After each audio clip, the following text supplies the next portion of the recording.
What's going on? Mchanga here. Several of you asked me to check out the Chromecast with Google TV many months ago, so I've spent some time with it just using it as my main streaming device. Over the years, I've grown accustomed to the Amazon Fire TV Stick 4K and the NVIDIA Shield TV, but the Google Chromecast offers a nice Google TV streaming experience and it's only $50. Let's talk about it. I decided on the white or snow color, but you can get this in sunrise pink or sky blue. I would have liked a black option like the old Chromecast, but Google likes a certain aesthetic for their more recent products. It's a small, lightweight device, but it doesn't feel cheap.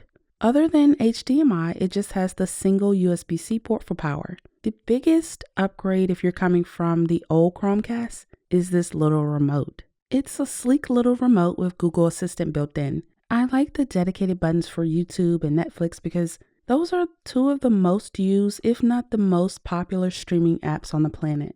In the past, using the app or having to show my mom how to use the app to cast movies to the TV was a little bit frustrating. Now that we get this physical remote, problem solved. Just like with my Alexa voice remote, this remote can control the power and volume of the TV and soundbar. Later in this video, I'm going to briefly talk about one thing I've noticed about this remote when compared to the Fire Stick remote. If you do want to cast content from your Android phone or iPhone or iPad, you can still do that on this new Google Chromecast. So Android TV has been rebranded to Google TV, and this was the first device released with that rebrand.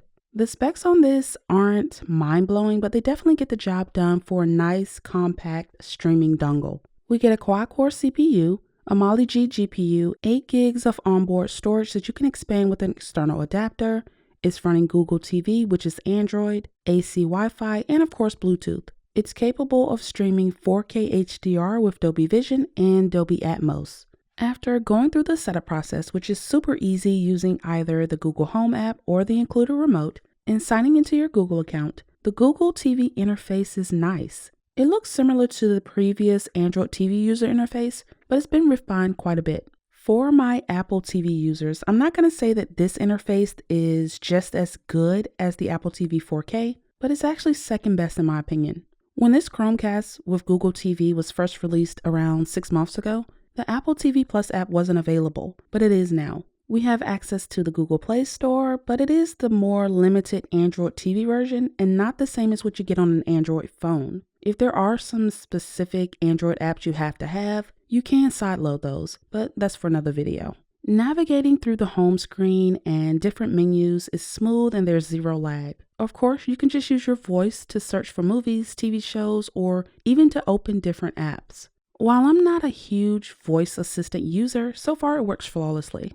Something I fell in love with fairly quickly in Google TV is the recommendations. It has been an ongoing struggle clicking on each individual app and going through endless scrolling and reading to find something I want to watch on other devices. Maybe it's because it's all seeing and knowing Google, but Google TV makes great, useful recommendations that allow you to quickly find content without jumping down a rabbit hole. If you want to get the best recommendations, make sure you consistently use their universal rating system. I almost always hit the thumbs up or thumbs down, so Google will constantly adjust the content to just better fit what I'm interested in. Once you've watched a movie or TV show, even if you didn't watch it on the Chromecast, make sure you click that you've watched it. The watch list is something I use all the time because I can't watch everything right away.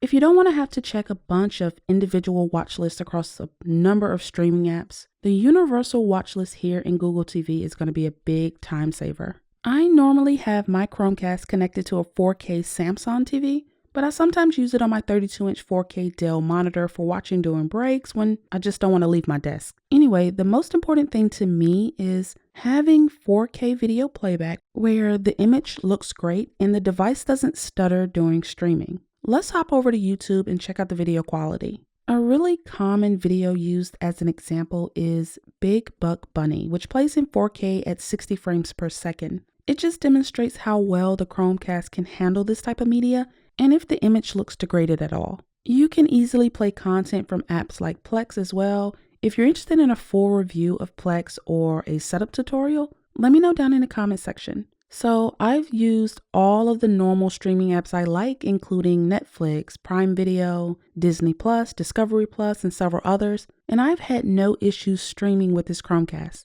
Something I do want to point out though about using Disney Plus on this device, you may try to watch a movie or a show in 4K, but be forced into 1080. I've found that closing and reopening the app helps, but it's something Google needs to address with an update, ASAP.